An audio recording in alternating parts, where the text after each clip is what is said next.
आज का the Indian express discuss करेंगे, तो हम स्टार्ट करते हैं। तो यहाँ पर एक कंस्ट्रक्शन वर्कर के लिए दिल्ली गवर्नमेंट स्कीम चला रही है। तो उन्होंने ऐसे पब्लिक वेलफेयर के लिए स्कीम्स चलाई हैं। तो आपके आसपास कोई भी कंस्ट्रक्शन वर्कर है तो आप उसको इन सारी स्कीम्स के बारे में बता सकते हैं और एलिजिबिलिटी क्राइटेरिया भी बता दीजिएगा। कंस्ट्रक्शन वर्कर को विजिट करने की भी ज़रूरत नहीं, ये सारी चीज़ें बता सकते हैं अगर आपके आसपास कोई कंस्ट्रक्शन वर्कर है, ताकि वो भी इन स्कीम्स का लाभ ले सके। अब हम न्यूज़ पर चलते हैं। तो पहला न्यूज़ है, India to send Bhutani satellite to space, prime minister. तो अब सेकंड फेज़ रुपए कार्ड का लॉन्च किया है भूटान में।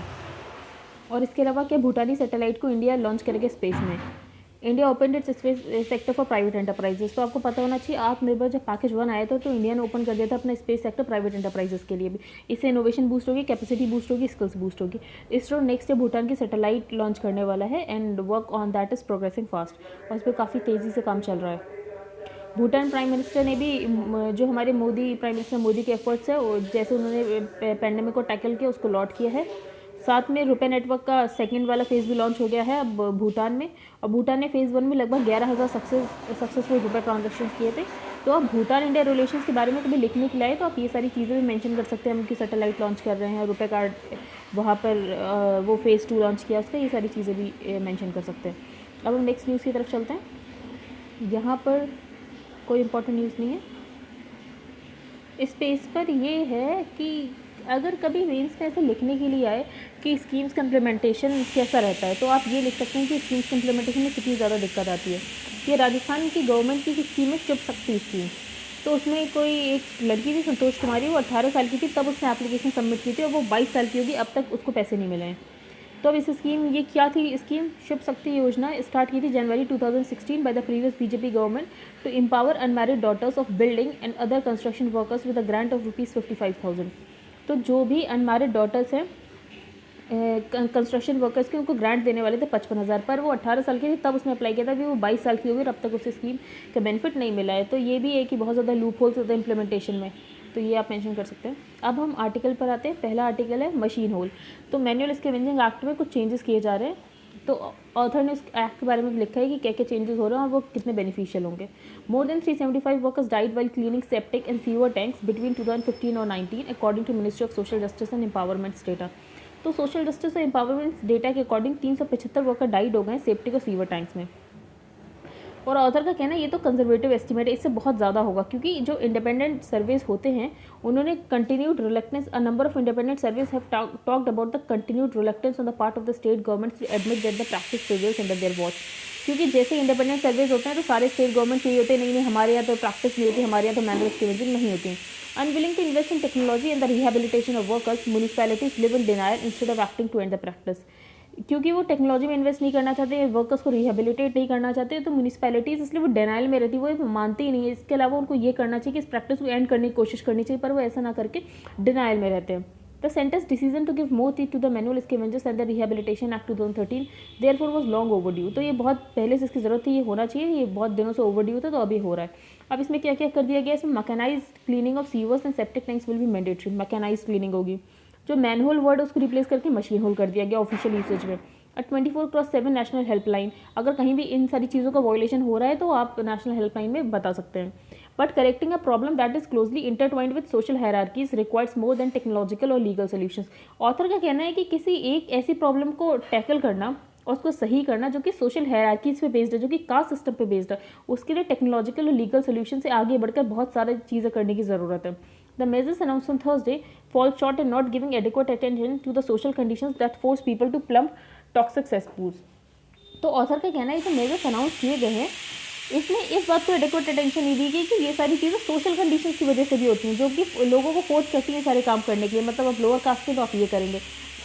The 2013 act prohibits manual scavenging. तो 2013 का एक्ट है वो प्रोहिबिट करता है मैनुअल स्कैवेंजिंग को। ये स्टेट गवर्नमेंट और म्यूनिसिपल बॉडीज़ को बोलता है कि आप आइडेंटिफाई करें मैनुअल स्कैवेंजर्स को और उनको रिहेबिलिटेट करें।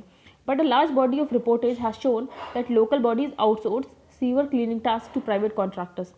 पर बहुत सारी ऐसी भी रिपोर्ट आई हैं कि लोकल बॉडीज़ क्या करती है, सीवर क्लीनिंग टास्क को प्राइवेट कॉन्ट्रैक्टर्स को आउटसोर्स कर देती हैं। Many of them fly by night operators who do not maintain proper rolls of sanitation workers. और ये फिर मेंटेन भी नहीं करते कि कौन कौन से सैनिटेशन वर्कर का कोई रोल नहीं मेंटेन करते कि कौन कौन आ रहा है। In case after case of workers being एसवीजीएचएस to death, these contractors have denied any association with the deceased. तो अब इन सब चीज़ों की वजह से क्या होती है, ये जो वर्कर्स है हायर करते हैं आउटसोर्स करके, अगर उनकी कभी डेथ हो जाती है ऑक्सीजन की कमी की वजह से, तो ये बोलते हैं कि इनका कोई एसोसिएशन ही नहीं है इससे। इनफैक्ट जो ministry of state for social justice and empowerment minister, उन्होंने बोला भी था that there have been no reports from states of people being convicted for employing manual scavengers, कि कोई ऐसी रिपोर्ट नहीं है जहाँ पे ये पता चल रहा है कि लोगों को एम्प्लॉय किया जाता है मैनुअल स्कैवेंजर्स के लिए। Civil society organizations have for long argued that fixing accountability is difficult in a system that operates at the intersection of caste, economic inequality and the inadequacy of India's sewerage systems. तो civil society organisations का ऐसा कहना है कि ऐसे system में accountability fix करना बहुत डिफिकल्ट हो जाता है, जो कि ऑपरेट करता है कास्ट के बेसिस, कास्ट की वजह से भी, इकोनॉमिक इनइक्वालिटी की वजह से भी, और इंडियाज़ की सीवरेज सिस्टम में तो ये कास्ट की वजह से भी होता है। सिर्फ ऐसा तो नहीं है कि लीगल लूप होल्स इसलिए ऐसा हो रहा था। The design of septic tanks in large parts of the country is not amenable to technological intervention. और ऑथर का ये भी कहना है कि जो कुछ सेप्टिक टैंक्स है वो इस तरीके से कि आप उनमें टेक्नोलॉजिकल इंटरवेंशन कर ही नहीं सकते, क्योंकि मशीन्स बहुत बड़ी होती है नैरो बाइलेंस में एंटर करने के लिए, और ये डेंस अर्बन एरियाज में तो और भी ज़्यादा है। The Social Justice Ministry has decided to directly provide funds to workers to purchase cleaning machines. अब सोशल जस्टिस मिनिस्ट्री ने ये डिसाइड किया कि डायरेक्टली फंड्स वर्कर्स को देगी कि आप मशीन्स खरीदो, ना कि उनको देगी कॉन्ट्रैक्टर्स और म्यूनिसिपैलिटीज़ को। तो ऑथर ने बोला ये अच्छी बात है, this is a step in the right direction. For it to succeed, states need to accurately enumerate the workers engaged in cleaning toxic sludge. System need to be put in place to prevent proliferage, ensure that the machines reach the right hands. तो system में ये हमें कोशिश करनी चाहिए कि ऐसे चोरी वोरी ना हो कि फिर से करप्शन हो रहा है, इस मशीन सही हाथों में पहुंचे। This will require policy makers and local level officials to first acknowledge and then understand how and why manual scavenging continues to be embedded in the caste system. इसके अलावा पॉलिसी मेकर्स को ये भी acknowledge करने की जरूरत है कि वो देखें कि मैनुअल स्कैवेंजिंग क्यों कास्ट सिस्टम में एम्बेड है। ठीक है, अब नेक्स्ट आर्टिकल डिस्कस करते हैं। तो ये है वे टू ग्रो। तो ऑथर ने बोला है कि इकोनॉमिक ग्रोथ को क्या चीज़ ड्राइव करती है। तो इसके लिए इसके क्वेश्चन के बहुत सारे आंसर हो सकते हैं। तो हम क्या कर सकते हैं, बहुत सारी जो कंट्रीज है उनका एग्जामिन करें एक्सपीरियंस, और उससे हमको एक अप्रोच निकाल सकते हैं किसी कंक्लूजन पे पहुंचकर। However generalising from specific experiences can be misleading. पर ऑथर का कहना है कि किसी की स्पेसिफिक एक्सपीरियंस आप जनरलाइज कर दो वो मिसलीडिंग हो सकता है, क्योंकि ग्राउंड कंडीशन हर कंट्री की डिफरेंट है। तो दो वेज हो सकता है कि आप ऐसा पिटफॉल ना करो, आप जनरलाइज नहीं करो स्पेसिफिक केसेस से। पहला, the first is to examine the same country over time to talk for changes and outcomes at specific points in time. If one can correlate the changes and outcomes with measurable policies और events, then one can potentially draw some conclusions. Author का कहना है कि वहाँ पे उस country में जैसे पॉलिसीज और इवेंट्स चेंज हो रहे हैं, उसके अकॉर्डिंग जो चेंजेस हो रहा है आप उनको कोरिलेट करोगे तो आप सही कंक्लूजन पे पहुंचोगे। दूसरा, second approach is to compare countries with shared history, culture and geography. दूसरा हम क्या कर सकते हैं, हम उन कंट्रीज को कंपेयर कर सकते हैं जिनकी शेयर्ड हिस्ट्री, कल्चर और जोग्राफी, जैसे इंडिया और पाकिस्तान को ऑथर ने इसमें कंपेयर किया है। तो ऑथर ने बोला है जब एनालाइज किया इंडिया का real GDP per person in 2011 PPP के हिसाब से, तो the first phase was the period 1950 से 65। तो ऑथर ने ऐसे अलग अलग फेज दिए हैं। पहला फेज नेहरूवियन सोशलिज्म, उसके बाद फिर इंदिरा गांधी का, उसके बाद राजीव गांधी फेज, तो ये सब है। तो पहला फेज जो 1950 से 65 था ये स्टेट लेड इंडस्ट्रियलाइजेशन था। इसमें प्रोटेक्शनिज्म बहुत ज़्यादा था, बैलेंस ऑफ पेमेंट क्राइसिस भी हो रही थी, economy on the whole remain fairly open. Starting 1950 में जीडीपी पर पर्सन था $841, annual per person GDP growth average 2% during this period, 2% की ग्रोथ थी। जो सेकंड फेज था पोस्ट इंडिपेंडेंस, वो इंदिरा गांधी का पीरियड था 1965 से 84। यहाँ पे अनमिटिगेटेड इकोनॉमिक डिजास्टर हुआ, यहाँ तक कि ग्रोथ नेगेटिव में चली गई, नेगेटिव पर कैपिटा ग्रोथ थी। इंडिया पर कैपिटा जीडीपी 1984 जो था वो 1965 के लेवल से भी कम था। तो मतलब जो नेहरूवियन सोशलिज्म में जो ग्रोथ था उससे भी कम था इंदिरा गांधी के टाइम में। अब हम नेक्स्ट चलते हैं। The third phase is 1984 से 91 when the Rajiv Gandhi government ushered in the first round of economic reforms। 1984 से 91 में राजीव गांधी की गवर्नमेंट ने पहले इकोनॉमिक रिफॉर्म्स किए। कैसे किए, लिबरलाइज किया कैपिटल गुड्स इंपोर्ट को as well as starting industrial de licensing. तो डी लाइसेंसिंग शुरू कर दिया, अब आपको लाइसेंस लेने की जरूरत नहीं, बस 4 सेक्टर्स को छोड़ के कहीं भी आपको लाइसेंस लेने की जरूरत नहीं है। These reforms were rewarded by a growth take off. इससे बहुत ज़्यादा ग्रोथ ऊपर गई। इंडिया के annual per capita GDP grow हुई 3.1% से, और एग्रीगेट जीडीपी ग्रो हुई 5.2% से। इस पीरियड के बाद जो 1991 से 2004 का पीरियड उसको हम बोलते हैं कि लिबरलाइजेशन फेज है, during which India dismantle much of its industrial licensing infrastructure. इस टाइम पे इंडिया ने डी लाइसेंसिंग कर दिया था, सब कुछ लिबरलाइज हो गया था, प्राइवेटाइजेशन हो गया था, टैरिफ और नॉन टैरिफ बैरियर्स हट गए थे। तो इससे हमारी ग्रोथ बहुत अच्छी गई, 4.9% annual per capita growth GDP हुई। तो ऑथर ने बोला है इससे हमें क्या पता चलता है। और फिर ऑथर ने पाकिस्तान से कंपेयर किया कि पाकिस्तान की ग्रोथ पहले हमसे बहुत ज़्यादा थी, फिर धीरे धीरे वो कम हो गया क्योंकि वहाँ पे पॉलिटिकल स्टेबिलिटी नहीं थी। तो हमें कितना टाइम लगा? It took 25 years of faster growth for India to finally undo the damage inflicted by the inward looking anti industry, anti trade and anti foreign capital economic regime that was erected by the Indira Gandhi government. तो author का कहना है कि हमें 25 years लगे वापस से fast growth करने के लिए, जो कि इंदिरा गांधी के गवर्नमेंट में नेगेटिव पर कैपिटल ग्रोथ थी। तो ऑथर का कंक्लूजन क्या है? The trends also suggest 4 general takeaways. First, openness to trade and private enterprises usually has positive effects on growth. अगर हम ट्रेड को ओपन रखेंगे और प्राइवेट एंटरप्राइज करेंगे तो इससे पॉजिटिव ग्रोथ होगी। Second, rapacious and exploitative democratic system do not necessarily promote growth. Pakistan इसका एग्जाम्पल है। तीसरा, जो सोशियो इकोनॉमिक एनवायरनमेंट और रिलीजियस फंडामेंटलिज्म है वो भी इनिमिकल हो सकते हैं ग्रोथ को, मतलब ग्रोथ को इनहिबिट कर सकते हैं। चौथा, fourth, degradation of institutions that regulate, arbitrate and enforce laws can be costly. There may be lessons in these for Indian policy makers. तो अगर हम इंस्टीट्यूशंस को डिग्रेड करेंगे जो कि रेगुलेट करते हैं, फॉर एग्जाम्पल आरबीआई से भी, तो वो कॉस्टली हो सकता है। तो इसमें हमें क्या पता चला कि कौन कौन से फेज़ में कैसी कैसी ग्रोथ रही, और प्राइवेटाइजेशन और लिबरलाइजेशन अच्छा होता है, इससे ग्रोथ बढ़ती है। साथ ही साथ कंट्री की पॉलिटिकल स्टेबिलिटी भी बहुत इंपॉर्टेंट होती है, क्योंकि पाकिस्तान में बहुत बार मिलिट्री कू हो गया था, उसकी वजह से भी उनकी ग्रोथ खराब हुई है। अब हम नेक्स्ट न्यूज़ पर चलते हैं। Right climate for a handshake. तो ऑथर का कहना है कि इंडिया और यूएसए को अच्छा काम कर सकते हैं और क्लाइमेट चेंज से related. For example, Biden administration promises to change this. At home it tends to spend more than 2 trillion on energy and infrastructure to achieve net zero emissions by 2050। तो Biden administration का ये है कि वो 2050 तक net zero emission लाना चाहते हैं।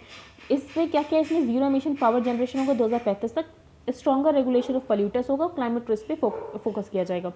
अब ऑथर ने बोला है कि ये तो यूएसए का होगा कि यूएसए क्या क्या करना चाहता है नेट जीरो एमिशन लाने के लिए 2050 तक। इसके अलावा ईयू ने क्या कर रखा है? ईयू ने पहले ही प्रॉमिस कर रखा है कि वो नेट जीरो कर देंगे। इसके अलावा उन्होंने एक और मैकेनिज्म प्रॉमिस कर रखा है, बॉर्डर एडजस्टमेंट मैकेनिज्म, क्योंकि यूरोपियन यूनियन तो पूरा अपने आप को एक ग्रुप मानता है, तो वो बॉर्डर एडजस्टमेंट मतलब किसी ने ज़्यादा कार्बन एमिट किया तो दूसरा वाला उसको कॉम्पनसेट भी कर देगा। तो इससे ऑथर का कहना है कि इससे थोड़ी दिक्कतें आ सकती है, slew of climate related trade disputes, इससे डिस्प्यूट्स आ सकता है।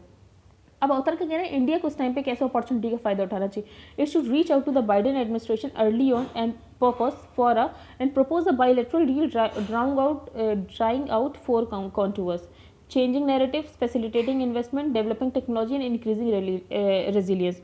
तो इंडिया 4 जगह इन्वेस्टमेंट कर सकता है, किस किस जगह? नैरेटिव्स को चेंज करे, फैसिलिटेटिंग इन्वेस्टमेंट करे, डेवलपिंग टेक्नोलॉजी, इंक्रीजिंग रेजिलियंस। अब ऑथर का कहना है कि बहुत सारे कंट्रीज़ ने अनाउंस किया है कि वो जीरो एमिशंस कर रहे हैं। For example China, EU, Japan और साउथ कोरिया ने भी शायद कर दिया था। तो इनसे क्या हो सकता है कि इंडिया पे ऐसे दबाव डाला जा सकता है कि आप क्या कर रहे हैं, आप क्या कर रहे हैं। तो ऑथर ने बोला इन्होंने इतने लॉन्ग टर्म टारगेट्स इशू कर दिए हैं कि अब इन्होंने, पर इनकी बीच बीच में अकाउंटेबिलिटी तो इंश्योर ही नहीं हो पाएगी, क्योंकि इतने लंबे टारगेट्स हैं। Lesser the action in the past और near future means tighter the carbon budget in the future for them. Author ने बोला इंडिया दिखा सकता है कि उसने क्या क्या किया क्लाइमेट चेंज के लिए। फॉर एग्जांपल, इलेक्ट्रिसिटी और क्लीन एनर्जी को बढ़ावा दिया, massive reduction in cost of LED light. तीसरा क्या किया? पहला कंट्री बन गया इंडिया जिसने कूलिंग एक्शन प्लान को लॉन्च किया था। Aims to have 30% electric vehicle sales by 2030, और ये एम करा है कि 2030 तक जो 30% व्हीकल्स हो वो इलेक्ट्रिक व्हीकल्स हो। इसके अलावा 450,000 megawatts of renewable energy capacity का भी ह्यूज टारगेट है इंडिया का। If India and US work together they could put China in a spot. तो ऑथर का कहना है कि इंडिया और यूएस एक साथ काम करें तो वो चाइना को स्पॉट में रख सकते हैं। Asking it to give details about its road to 2060 और calling out its funding of thermal power assets in the belt and road initiative countries. Author का कहना है कि हम यूएसए को कैसे पुट कर सकते हैं। फॉर एग्जांपल चाइना ने 2060 को बोला है कि वो अपना जीरो एमिशन कर देगा, और इसके अलावा वो, और चाइना ऑन द कॉन्ट्रोडिक्टरी क्या कर रहा है, वो थर्मल पावर एसेट्स यूज़ कर रहा है, बेल्ट और रोड इनिशिएटिव जो चाइना का है। तो ये तो खुद ही उसकी कॉन्ट्रोडिक्टरी स्टैंड हो गया है। तो आदमी कहे कि हम इस पे बात कर सकते हैं चाइना से, अगर हम इंडिया यूएस एक साथ हो गए। इसके अलावा हम किगाली एग्रीमेंट है जो कि मॉन्ट्रियल प्रोटोकॉल में किगाली अमेंडमेंट, हम उसको भी रेटिफाई कर सकते हैं। इसमें क्या था? इसमें यह था कि global phase down of highly potent hydrofluorocarbons, जो हाइड्रोफ्लोरोकार्बन्स है उनका फेज डाउन करना है, तो हम इसको भी रेटिफाई करवा सकते हैं। तो ऐसे ही इंडिया और चाइना बहुत सारे जगह पर कोऑपरेट कर सकता है। The two countries should leverage their research and development priorities. हम जो दोनों कंट्रीज़ है वो अपनी रिसर्च और डेवलपमेंट प्रायोरिटीज़ को लेवरेज कर सकते हैं। फॉर एग्जांपल इंडिया का जो है टेक्नोलॉजी एंड इनोवेशन पॉलिसी 2020, उसमें लो कार्बन टेक्नोलॉजीज़ है तो उसको यूज़ किया जा सकता है। फिर ऑथर का कहना है और हम कौन से किस में कॉपरेट कर सकते हैं। Both countries have been hit by unprecedented extreme weather events. Author का कहना है कि दोनों कंट्रीज़ को अनप्रेसिडेंटेड वेदर इवेंट्स का वो हिट हुए हैं उससे, for example cyclone, forest fires, जैसे आपको यूएस में पता होगा पोलर वोर्टेक्स भी एक चीज़ थी, causing billions of dollars in damage. India and the US could begin to rebuild multilateralism centered around chronic risk. तो इन रिस्क की वजह से हम एक मल्टीलेटरलिज्म बिल्ड कर सकते हैं. फॉर एग्जांपल डीपर कोऑपरेशन कर सकते हैं India sponsored coalition for disaster resilient infrastructure में. तो हम ऐसी क्लाइमेट में बहुत जगह कोऑपरेट कर सकते हैं और इंडिया को आगे बढ़कर कोऑपरेट करना चाहिए और इस अपॉर्चुनिटी का फ़ायदा उठाना चाहिए. अब ये आर्टिकल के विच एंटीबॉडीज़ गिव इम्यूनिटी, तो ऑथर इसमें एक स्टडी से ये पता चला है कि कुछ न्यूट्रलाइजिंग एंटीबॉडीज़ होती हैं और कुछ ऐसी सिंपल एंटीबॉडीज़ होती हैं. तो for example, it is sometimes thought that everyone who is infected with a disease-causing virus and recovers becomes immune to the disease because they build antibodies against it. But that is not the case. While the creation of antibodies is necessary for the recovery process, it does not guarantee immunity against a future attack from the same virus.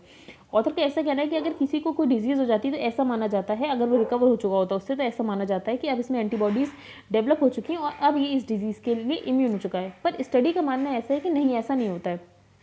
Creation of antibodies necessary होती है, मतलब अगर आपने recovery किया है तो आपके अंदर एंटीबॉडीज़ होंगी, पर इसका मतलब ये नहीं कि फ्यूचर में कोई अटैक होगा तो उससे आपको इम्यूनिटी मिल रही है. इम्यूनिटी जो कि आती है मेनली कि फ्यूचर में अटैक हो तो फिर ना हो, तो वो न्यूट्रलाइजिंग और प्रोटेक्टिव एंटीबॉडीज़ से आती है और सबके अंदर न्यूट्रलाइजिंग और प्रोटेक्टिव एंटीबॉडीज़ नहीं प्रोड्यूस होती हैं. For example, neutralizing antibodies like other antibodies that are created to fight the disease are nothing but proteins. These are a small subset of the disease-specific antibodies that are generated once an infection has occurred. The neutralizing antibodies become special because they have the ability to thwart the entry of the same virus inside human bodies in the future. तो जो neutralising antibodies होती हैं बाकी सारी antibodies की तरह ही होती हैं, ये भी प्रोटीन ही होती हैं. These are a small subset of the disease specific antibodies, ये स्मॉल सबसेट होती हैं, जबकि एक बार इन्फेक्शन अकर हो जाता है तो आपको आगे भी इम्यून रखेंगी. बस इस एंटीबॉडीज़ का ये बेनिफिट होता है कि आगे भी आपको इम्यून रखेंगी अगर वो वाली डिजीज़ आपको वापस से होती है. अभी सीरो सर्वे हुआ था पुणे में, तो अभी क्या स्टडी पता चली थी. Study shows that while a majority of infected people do develop immunity, a significant proportion who do not become immune even after getting infected. तो अब इस सीरो सर्वे में ये पता चला है कि काफ़ी लोगों की इम्यूनिटी डेवलप हो गई है पर बहुत लोगों को नहीं भी हुई है. That would mean they are at risk of reinfection, तो मतलब उनको री इन्फेक्शन हो सकता है. अब इम्यूनिटी क्या परमानेंट होती है, जो इसकी वजह से आती है न्यूट्रलाइजिंग एंटीबॉडीज़ की वजह से. तो ऑथर का कहना है it can be against some infections but in the case of novel corona virus it is not yet known whether the immunity acquired through natural infection last for week. Author का कहना है कि हाँ, कुछ infections में ये immunity permanent होती है, पर नोवल कोरोना वायरस में हमें भी ऐसा नहीं कह सकते क्योंकि वायरस नया, अभी इसके बारे में इतनी रिसर्च नहीं हुई है. The longevity of the immunity against the disease depends on a variety of factors. और ये जो लॉन्गेविटी इम्यूनिटी की होती है बहुत सारे फैक्टर्स पर डिपेंड करती है. फॉर एग्जाम्पल क्वांटिटी कितनी, मतलब कितना प्रोड्यूस है. जिसके अंदर न्यूट्रलाइजिंग एंटीबॉडी ज़्यादा प्रोड्यूस होगी वो ज़्यादा देर तक इम्यून रह सकता है एज कम्पेयर टू जिसके अंदर कम प्रोड्यूस हुई है. This is because neutralising antibodies as also other antibodies decrease with time. और ये धीरे धीरे न्यूट्रलाइजिंग एंटीबॉडीज डिक्रीज भी होती हैं टाइम के साथ. और रेट ऑफ डिक्लाइन डिपेंड करता है डिफरेंट डिजीज और डिफरेंट इंडिविजुअल्स में. अभी साइंटिस्ट को ये भी नहीं पता है कि कुछ लोग क्यों न्यूट्रल एंटीबॉडीज़ नहीं जनरेट करते न्यूट्रलाइजिंग एंटीबॉडीज़ और कुछ कर लेते. Their immune system seems to be working fine but for whatever reason they do not create those specific proteins. पे पता नहीं है कि वो क्यों वो प्रोटीन्स नहीं कर पाते हैं और ये अभी किसी भी बायोलॉजी ने वो नहीं एक्सप्लेन नहीं किया है. अब what about vaccine induced immunity. अब ऑथर का कहना है कि वैक्सीन इंड्यूस्ड इम्यूनिटी के बारे में क्या है. तो जो नेचुरली एक्वायर्ड इम्यूनिटी है हमें नहीं पता कि वो इम्यूनिटी कितने दिनों तक लास्ट करेगी, लेकिन जो वैक्सीन एक्वायर्ड है वो हमें पता होती है कि कितने दिनों तक ये करेगी. और वैक्सीन एक्वायर्ड में ये फ़ायदा होता है कि वो न्यूट्रलाइजिंग एंटीबॉडीज़ बहुत हाई फ्रैक्शन में ट्रिगर करती हैं.